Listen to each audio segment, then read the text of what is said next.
C'est le moment est déjà positionné du côté de Yaoundé. M. Ghislain Pierre-Assono pour la lecture des une des journaux parus dans la capitale du Cameroun, Yaoundé. Avec lui, naturellement, nous allons parcourir tous ces journaux-là. Vous aurez toutes les informations. Et après, juste la revue de presse, il ne nous restera plus qu'à faire un petit tour dans les kiosques régionaux.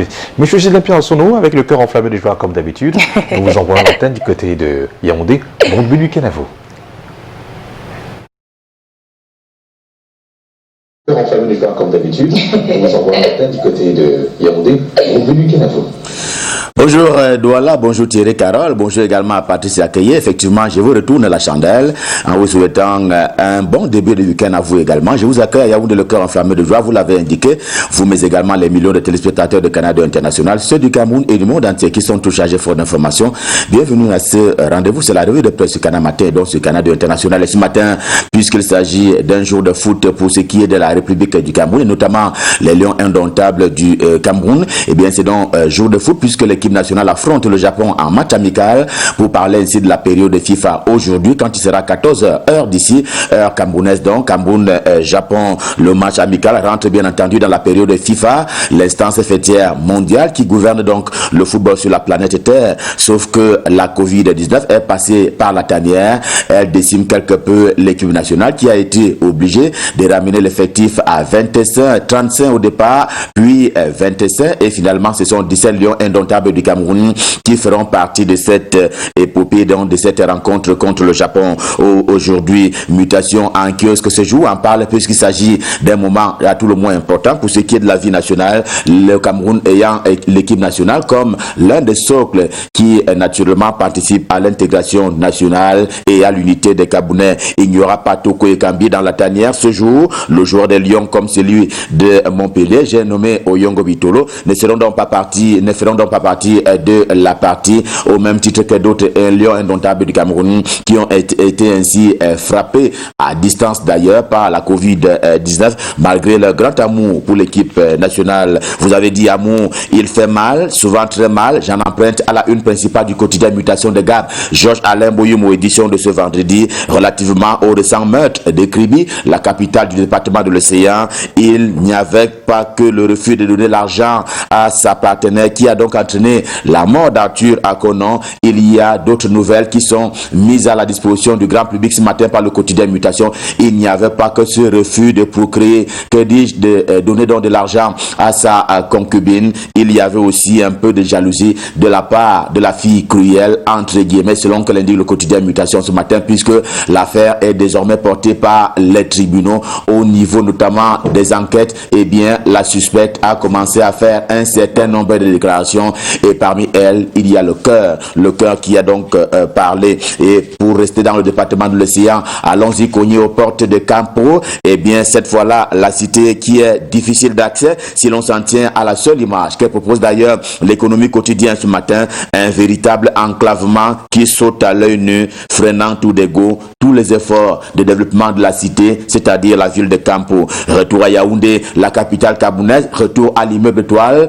où sont basés les services de la primature au Cameroun, avec Cameroun Tribune, le quotidien camerounais à capitaux publics, au ton expressif ce lundi, ce mardi. Et bien, citant par ailleurs le Premier ministre chef du gouvernement, Joseph Dion Gouté, le journal dit que la rentrée scolaire qui est sur les rails au Cameroun depuis lundi dernier reste sous le signe de la surveillance par rapport à la Covid-19. Vigilance non démise quant à cette pandémie, au dire de Joseph Dion Gouté, le Premier ministre chef du gouvernement, qui présidait hier une réunion d'évaluation s'agissant de la riposte camerounaise face à cette pandémie au Cameroun. Mais la méthode Joseph Dion Gouté préoccupe simplement le quotidien Le Messager de Jean-François Chanon, en ceci que la décentralisation qu'il comprend si bien est toujours aussi torturée par son équipe, par le gouvernement pour ce qui est de sa mise en place qui est attendue depuis quelques temps maintenant, des goulots d'étranglement inexplicables à tout point de vue qui cachent mal la volonté gouvernementale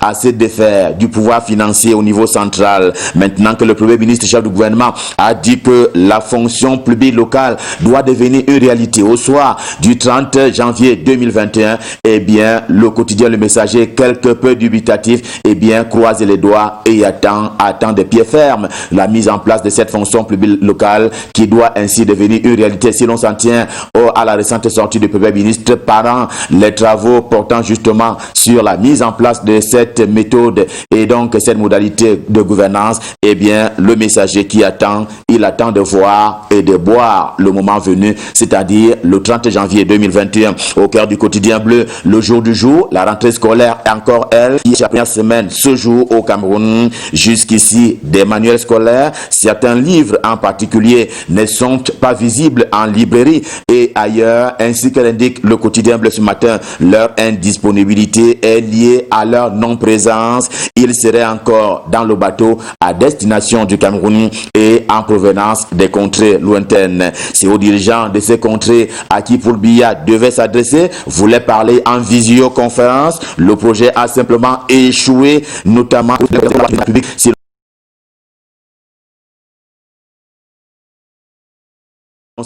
Il devait dire un mot en faveur de l'Assemblée générale de l'ONU, l'Organisation mondiale de la santé. Finalement, un acte manqué, conclut ainsi Nsingane, qui accuse les collaborateurs du président de la République s'agissant de leur incompétence en la matière. Nous sommes vendredi et comme tel, on a affaire à la question du vendredi.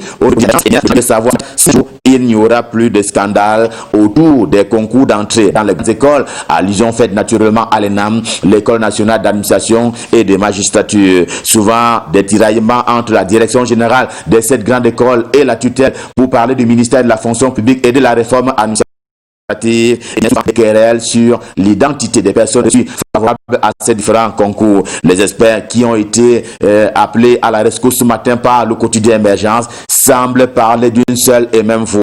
Ils semblent condamner ces bruits et les bruits des pas et même ce qu'il est convenu d'appeler le redéploiement familial d'un certain nombre de pontes du régime qui très souvent, pour lesquels on retrouve très souvent leurs enfants à cette école, à l'entrée comme à la sortie. Mais Perspective Nouvelle, tout aussi en kiosque ce vendredi, ne voit pas la situation de la même manière. C'est selon lui une approche par compétence qui fait que l'École nationale d'administration et des magistratures s'inscrivent aujourd'hui dans une dynamique de modernisation. Le directeur général de l'ENAM, l'École nationale d'administration et des magistratures, n'est donc ni ange ni démon. Il s'attelle simplement à inscrire l'école dans une dynamique de modernisation. La voix des décideurs, quant à elle, donne la voix à Peter Mafani Moussonga. Il fut pendant une dizaine d'années Premier ministre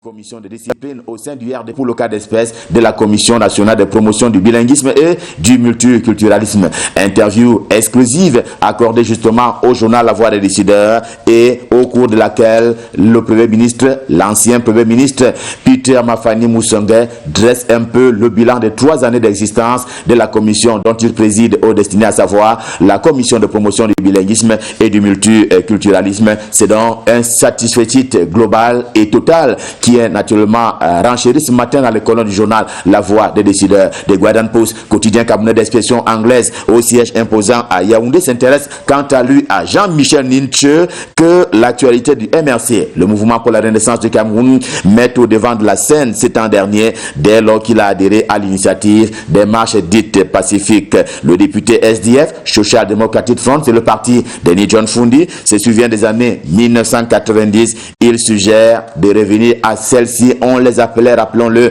les années de braise, à propos de ces manifestations qui se sont observées sur l'ensemble du territoire national. C'est la proposition de Jean-Michel Ninche pour en arriver à l'objectif qui a été fixé par le MRC, à savoir la réforme complète et préalable du système électoral avant la tenue de toute élection au Cameroun, mais également le départ de Paul Biya du pouvoir, ici même à Yaoundé, à partir de Toudi. Avant de voir clair dans cette affaire-là, Planète Verte Info, également en kiosque ce jour sur le continent africain, propose de continuer la lutte pour la protection de l'environnement. Reste du continent africain, le magazine panafricain sur les énergies renouvelables, l'écologie, l'environnement et bien plus s'arrête ce matin sur le Togolais Marc Dederiwe, Abli Bidamon, eh bien, le Togolais qui entend mobiliser 1000 milliards de dollars d'ici à 2030, question d'implémenter, bien entendu, les infrastructures à caractère solaire sur le Togo et sur les autres pays du continent africain. Cela devrait avoir un impact positif sur la protection de l'environnement. C'est donc une parole qui lui est donnée ce matin par le journal Planète Verte Info, tout aussi en kiosque. Un mot sur le nouvel homme fort de l'hôpital Akintini de Douala, la capitale économique du Cameroun, avec EcoSantel. Vous voyez, c'est lui qui fait la une principale par décret du Premier ministre, chef du gouvernement, Joseph Dione Ngoutier. Le professeur Noël Emmanuel Essomba a donc été confirmé. Rappel Eco Matin ce matin, portrait parlant dans le journal, c'est à lire absolument. Sur le chantier de construction de l'autoroute Yaoundé-Douala, petite promenade ce matin avec Info Matin, c'est donc en compagnie du journal des Dieux d'honneur 20 qui dit que ça se passe plutôt très bien de ce côté-là. Les lenteurs observées jusque-là étaient dues, dit-il, au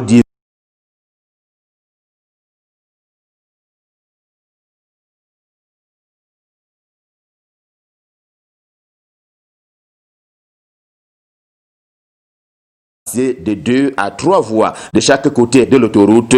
Il rassure qu'on est aujourd'hui à 90% de consommation financière, ce qui porte à dire qu'on en est également assez tôt en termes d'exécution de construction de l'autoroute Yaoundé-Douala et malgré le conseil 19. Voilà donc la promenade que propose Info Matin ce matin sur la route, la construction de l'autoroute. Le journal prête une oreille attentive à la planification urbaine au Cameroun. C'est le socle qui a été choisi par la ministre de l'Habitat et du Développement urbain, Célestine Ketia-Cortez. Cela passe par un manuel de procédure applicable à toutes les parties prenantes. Et d'ailleurs, ce manuel de procédure a été présenté à tous et à chacun afin que nul n'en ignore. Le soir ce matin confirmait d'ailleurs cet état de choses et prolonge d'ailleurs la célébration de la journée mondiale de l'habitat. On s'en souvient la semaine dernière et cela passe par la bonne santé pour ce qui est du Cameroun. C'est d'autant plus que le gouvernement a été félicité. En tout cas, il y a des admirations en provenance de l'ONU qui sont donc relayées ce matin dans les colonnes. Le soir, édition du jour. Le soir, ce matin, qui vit d'ailleurs bien en kiosque, quand en réalité, le journal dit il a séjourné à la primature à l'immeuble Étoile le temps d'une audience que Joseph Dione Ngoutier a accordé au professeur Victor Barika, qui est d'ailleurs le président de ICT. Eh bien, ce dernier a dit mettre à la disposition des jeunes Camerounais des bourses d'études sous fond d'humanisme, d'où donc l'audience a lui accordé par le premier ministre camerounais Joseph Dione Ngoutier. Et justement, pour parler d'humanisme, Afrique Olympia en kiosque sur l'ensemble du territoire national prône cet idéal. Le professeur Jean Tabi Manga s'y investit depuis belle lurette. Eh bien, le magazine d'information du Centre africain d'études olympiques qui donne la pleine mesure de l'engagement du Cameroun à œuvrer sur le volet intellectuel et culturel du sport. Il y a le sport sur le terrain, mais il y a également ces pans, on ne peut plus indispensable, à savoir l'intellectuel et le culturel qui doivent accompagner toute pratique de sport. C'est ce à quoi s'investit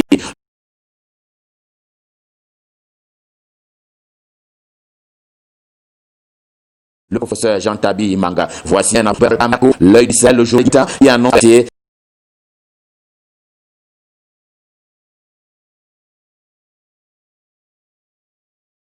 sera pour le 12 octobre prochain. Rappel encore, 28 vols par semaine pour le seul Grand Nord. Campagner les 3 régions de l'Adamawa, du Nord et de l'extrême Nord. Il va ainsi le 17 octobre en ce vendredi de l'an de grâce. Revue de presse, Cameroun, édition de ce vendredi précisément Stop Fin, le cœur enflammé de joie, nous vous avons servi. Le prochain rendez-vous de la revue de presse du Canal Matin, ce sera lundi prochain et nous serons là dans les mêmes dispositions et prédispositions, question de vous servir. Le moment est maintenant venu de repartir du côté de Douala pour repartir entre les mains, se faire bercer donc entre les mains des Patricia Kei et Thierry Carole. Je leur repasse le pouvoir pour la suite et la fin de Canal Matin dont ils ont le pouvoir. C'est à vous Thierry Carole. C'est à vous Patricia Kei, c'est à vous Douala.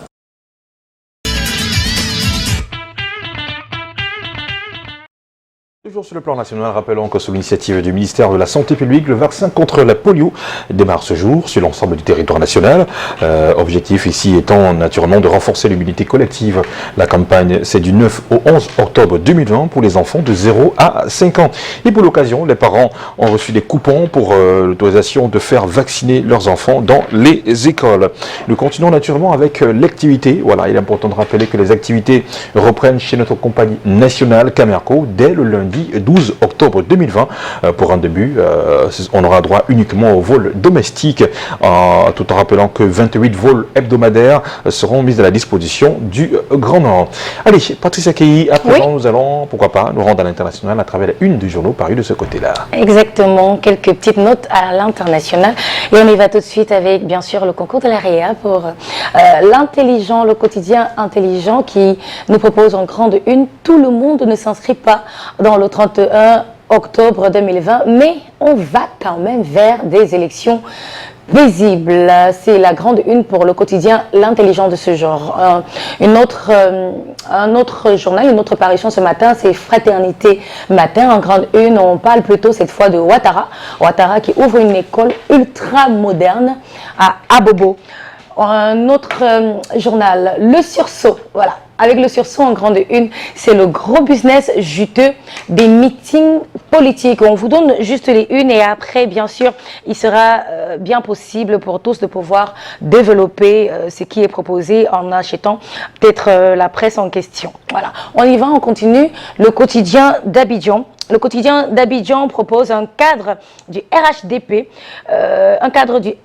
RHDP dévoile le complot du régime, le piège que le pouvoir veut tendre à l'opposition. On pourra également lire dans ce journal, les graves aveux du député Alpha Yaya. Tout à côté, en petite une, on parle également de Koné Boubacar. Nous sommes prêts pour le 10 octobre. Autre chose aussi importante que vous pourrez retrouver dans ce journal. Tout à côté, ça parle de comment le peuple algérien a eu raison du régime de Bouteflika. Voilà, on va s'en tenir à ça pour quelques notes à l'international ce jour. On espère que vous pourrez en avoir plus d'informations parce que nous on s'en tient à la une. Voilà. C'est un passé de 16 minutes, votre fidélité nous honore tant pour la page publicitaire.